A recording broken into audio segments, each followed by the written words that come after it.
نہیں کہ ان کی نظر سے آپ یہ مختصر سمجھ لیں کہ ان کی نظر یہی فائدہ ہے کہ بکری نے دودھ دے دیا یا کچھ ایسے ہو گیا، بلکہ ہر رحمت ہر نعمت آنا شروع ہو جائے گی، رزق آنا شروع ہو جائے گا، بیماریاں جانی شروع ہو جائیں گی، دشمن تم سے دور بھاگیں گے، ان کی جب رحمت آئے گی سارا تمہارا گھر بار گلزار بن جائے گا۔ یہی نہ سمجھے کہ بس نظر میں یہی بات ہے، نظر میں لاکھوں کروڑوں باتیں ہیں، ایک بات نہیں ہے۔ وہ نظر آپ کو خدا سے ملائے گی، خدا سے تم کو جوڑے گی، تمہارا گھر بار بنے گا، تمہارا خاندان بنے گا۔ وہ نظر بڑا کام کرے گی، ہر چیز میں کام کرے گی، اور ناممکن کو ممکن کرتی رہے گی، ناممکن جو چیزیں ممکن ہوں گی۔ تو اللہ کے نبی کی نظر کوئی ایسی نظر نہیں، کوئی عام نظر ہے، اس میں ایک فائدہ، کروڑوں فائدے، خدا کی معرفت کے فائدے، خدا کے قرب کے فائدے، دنیا کے فائدے، دنیا کی تکلیفیں مصیبتیں دور ہونے کے فائدے، رحمتیں اور اسباب راحت کے آنے کے فائدے، گھروں میں، روح میں، ہر چیز میں۔ ہاں ایسا سمجھیں، یہ جو معجزے ہوئے یہ آپ کی رحمت کی نظر سے ہیں۔ جس چیز پہ نظر رحمت ڈالتے تھے اس چیز میں رحمت آ جاتی تھی۔ اگر کھانا تھوڑا ہوتا تھا تو لاکھوں میں کیا ختم نہیں ہوتا تھا، دودھ کا پیالہ ہوتا تھا سارے پی کے تھک جاتے تھے، پھر دودھ ویسے کا ویسا۔ آپ کی نظر رحمت بہت بڑی چیز ہے۔ ہاں جب ایک ولی کے متعلق کہتے ہیں تو اس ولی میں بات تو نہیں ہوتی، ادھر ان کا اثر ہوتا ہے کہ بدل گئی وہ کچھ شعر ہیں ایسے، نگاہ مرد مومن سے بدل جاتی ہیں تقدیر، تو ایمان والے سے، تو ایمان والا تب بنے گا جب عاشق رسول بنے گا۔ ہاں کہ محبت عشق کا نام ہے۔ تو خدا کرے ہم کو آپ کو کیفیت اور اس کا جو مادہ ہے اس ایسی نصیب و خیالی نہیں، خیالی سے انسان بدلتا ہی نہیں ہے۔ شاعر کتنا کچھ لکھتے ہیں، کتابیں والے کتنا کچھ لکھتے ہیں، بیان والے کچھ لکھتے ہیں، لیکن ان میں تبدیلی نہیں ہوتی، ان میں رنگ نہیں ہوتا۔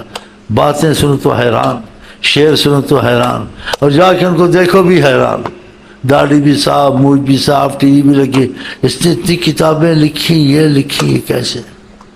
اس کی تو تھوک میں بھی شفا ہونی چاہیے، اس کی نظر میں بھی شفا ہونی چاہیے۔ ایک اللہ والا تھا، اس کی بس پھوک میں شفا تھی، وہ نبی صلی اللہ علیہ وسلم سے محبت کرتا تھا، روحانیت کا اثر آ گیا اس میں۔ کوئی بھی آتا تھا ایک پیچھے لگ گیا، اس نے کہا اس کی خدمت کروں، یہ مجھے یہ نکتہ بتا دے، یہ کیوں ہر چیز کو شفا ہو جاتی ہے، یہ پھوک مارتا ہے۔ پھر اس کے پیچھے سے کہ بھائی میں کچھ نہیں کرتا ہوں، بس میں درود پڑھتا ہوں۔ اس کو درود شریف میں محبت اور قبولیت پیدا ہو گئی تھی۔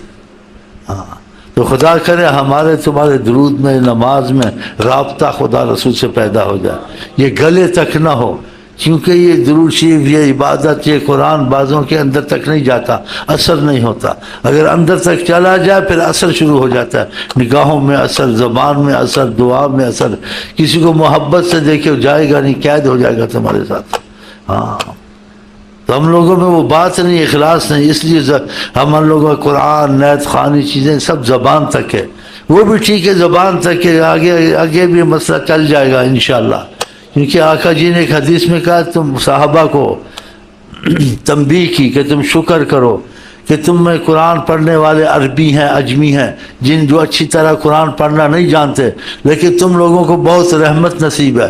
تمہارے بعد لوگ آئیں گے وہ قرآن بہت اچھا پڑھیں گے، تیر کی طرح الفاظ خوبصورت کریں گے، اور ایسا ان میں بات ہوگی، لیکن لا یجاوز تراقیہم، وہ قرآن شریف پڑھیں گے، یہ چیزیں پڑھیں گے، عبادت کریں گے، اس کا مفہوم ہے وہ ان کے حلق تک ہوگا، نیچے نہیں جائے گا۔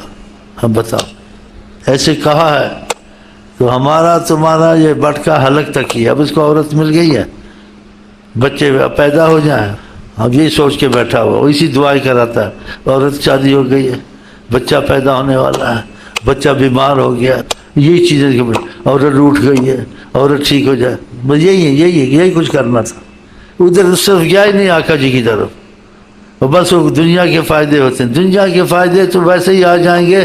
تو بڑا فائدہ ہے، خدا بندے سے خود پوچھے رہتا تیری رضا تو آقا اسی جڑ خدا کی زبان تو بن جائے گا، کیا چاہیے تجھے؟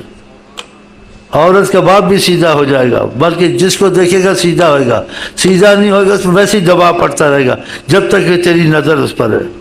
یہ تیری نظر خدا کی نظر ہو گیا، گھر ٹھیک کر لے گا، بار ٹھیک کر لے گا، عورت ٹھیک کر لے گا، ہر کسی کو ٹھیک کر لے گا۔ وہی بات دوسرا کہے گا اس کو اصلا ٹھیک نہیں، اس کے پاس وہ نظر نہیں ہے، تمہارے پاس وہ نظر ہے۔ ہاں تم کہو گے اس کو ٹھیک ہونا پڑے گا، نہیں ہوگا تو اس کو پتہ چلے گا، وہ کہے گا ماننا پڑے گا، پھر مانے گا۔ تو ادھر تو جاتا ہی نہیں ہے۔ میں وظیفے اس لیے دیے تھے، ظاہر دیے اس لیے، لیکن بعد میں نے کہا یہ خدا رسول کی محبت سب سے زیادہ ہے، ماں کی محبت ہو، باپ کی ہو، اولاد کی، سب کی ہو، لیکن خدا رسول کی محبت کا غلبہ ہو ساتھ، یعنی کہ ان سے نفرت ہو، لیکن یہ چیزیں خدا رسول کی محبت پہ غالب نہ آ جائیں۔ خدا رسول کی محبت ان محبتوں پہ غالب ہونی ساری چاہیے، لیکن ان کا غلبہ رہے، اللہ کی محبت کا اور حضرت محمد مصطفیٰ کی محبت کا۔ اگر وہ غلبہ رہے گا تو آپ کی اولاد تھوڑی ہو، زیادہ ہو، مال ہو، جو کچھ ہو، آپ خدا رسول کے معاملے میں آپ ڈھیلے نہیں رہوں گے، وہ سارے کام آپ کریں گے، اولاد کے باوجود، کاروبار کے باوجود، کیونکہ اللہ تعالیٰ کی محبت غالب ہے۔ اگر وہ کمزور ہو گئی اولاد، ان کا محبت غالب، اب نمازیں نہیں ہوتی، بہت سی چیزیں چھوٹ گئیں، تو پھر تو یہ بہت بڑی نقصان والی بات ہے۔ اولاد بھی ہو، مال بھی ہو، رشتہ داری بھی ہو، حکومت بھی کرے، سب کچھ کرے، اور خدا رسول کے معاملے میں مضبوط رہے، یہ سچا عاشق ہوتا ہے۔ صحابہ ایسے تھے، حکومتیں بھی کرتے تھے، جہاد بھی کرتے تھے، تجارت بھی کرتے تھے، خدا کی محبت میں بھی ایسے غالب رہتے تھے۔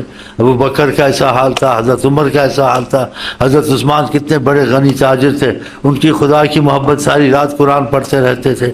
ان کے واقعات دیکھ لو، کیا ان کے پاس اولاد نہیں تھی، مال نہیں، سب کچھ تھا۔